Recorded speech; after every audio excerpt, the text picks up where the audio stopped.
بسم اللہ الرحمن الرحیم۔ السلام علیکم۔ آپ دیکھ رہے ہیں ڈی ڈی پی انالیٹیکا۔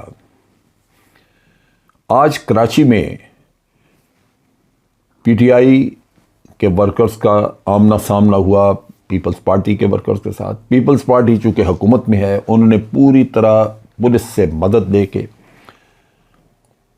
بھرپور حملہ کیا پی ٹی آئی کے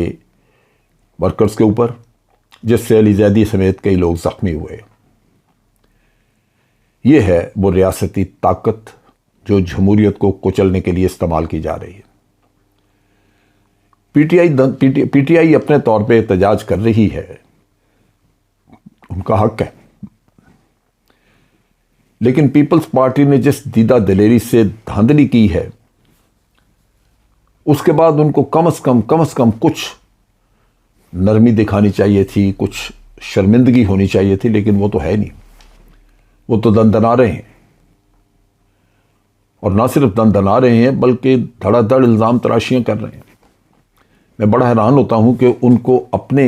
ساتھیوں کا، لیڈرز کا کردار پتہ نہیں ہے، وہ کرپشن ہو یا اور کرائمز ہو۔ ان میں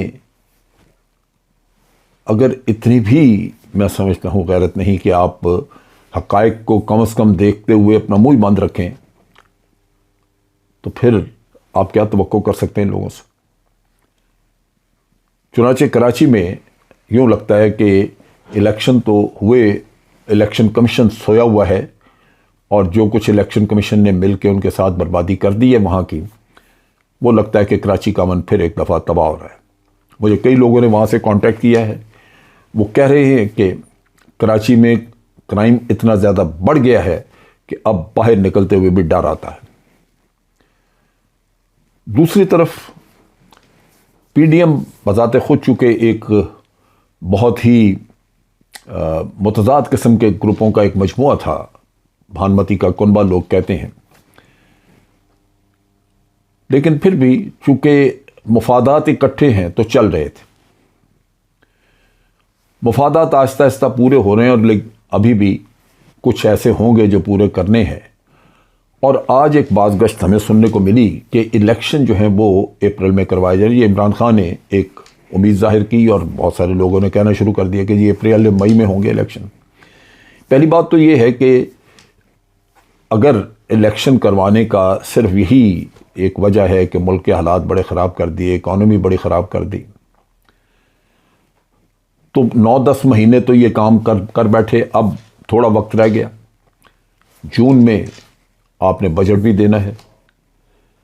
سو عمران خان کو سب کو دیکھ لینا چاہیے کہ ان کے پاس کیا نسخہ ہے اس اکانومی کو فوری طور پہ ٹھیک کرنے کا۔ لیکن بجٹ سے 1-2 مہینے پہلے جب یہ اگر الیکشن ہو جاتے ہیں تو آپ دیکھیں گے کہ یہی جو حکومت ہے یہ کہے گی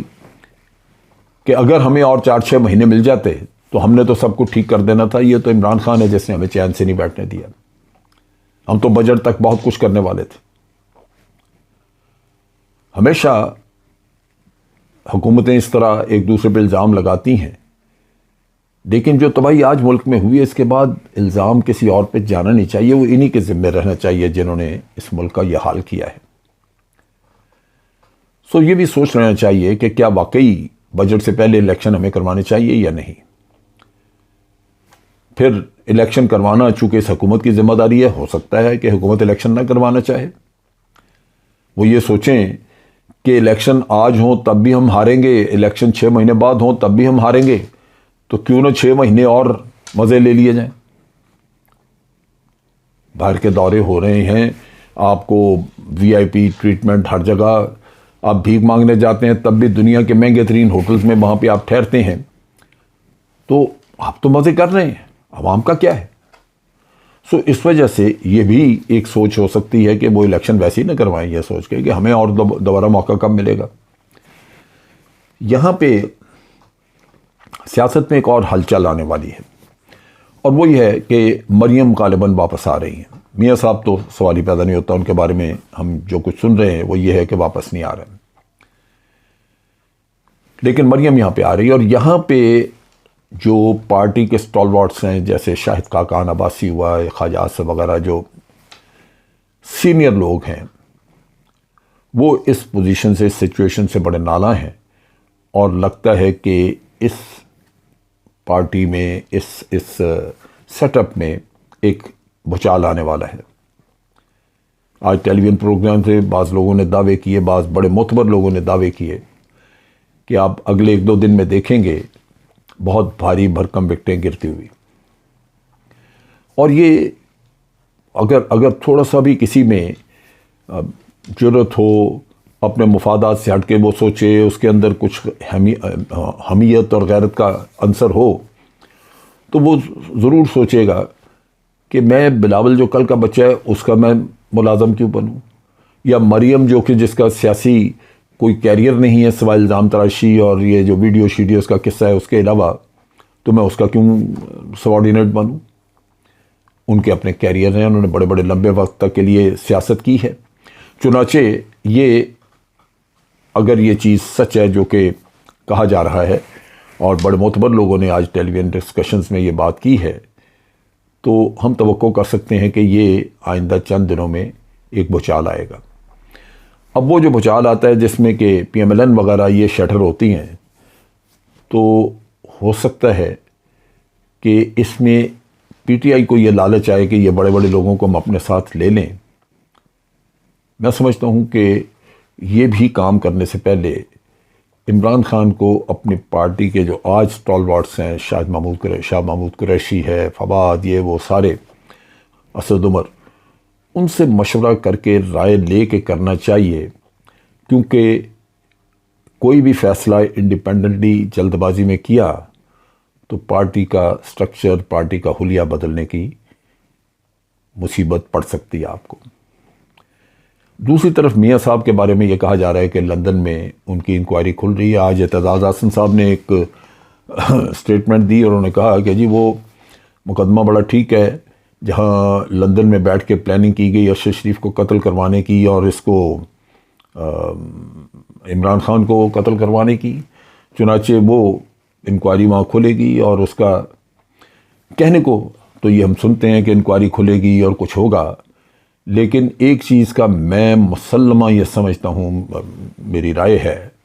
اور میرا رائے جو میری ہے یہ میرے تجربے کی بنیاد پہ ہے،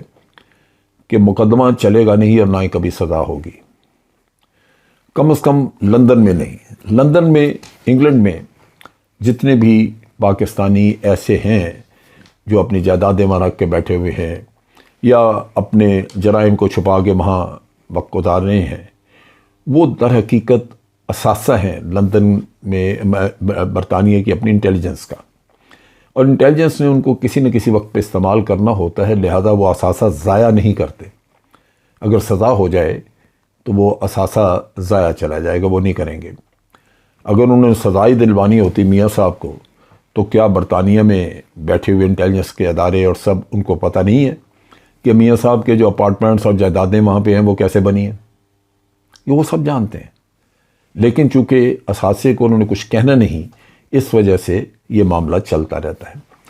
اب یہ میں نے 3-4 چیزیں کور کی ہیں اس ویلاگ میں، تو لگتا یہی ہے کہ انتشار ملک میں بڑا ہے۔ افسوس کی بات ہے، لیکن بدقسمتی کہ چونکہ لوگ اپنے اپنے مفادات کے پیچھے بھاگ رہے ہیں، قومی مفاد کا اس وقت کسی کو احساس نہیں ہے، تو یہ چیزیں اس طرح آپ کو بکھری ہوئی نظر آتی ہیں۔ ایک جگ ہسائی ہے، دعا کی جاتی ہے، ہم سب کرتے ہیں، آپ بھی کریں کہ رب العالمین اس جگ ہسائی سے نجات دے اور اس ملک کا حامی و ناصر ہو، کیونکہ کوئی بھی ایسی صورتحال نظر نہیں آتی جہاں عوام اٹھ کھڑے ہوں اور وہ اس نظام کو تہس نہس کر کے رکھ دیں جس نے عوام کو اس حال تک پہنچایا ہے۔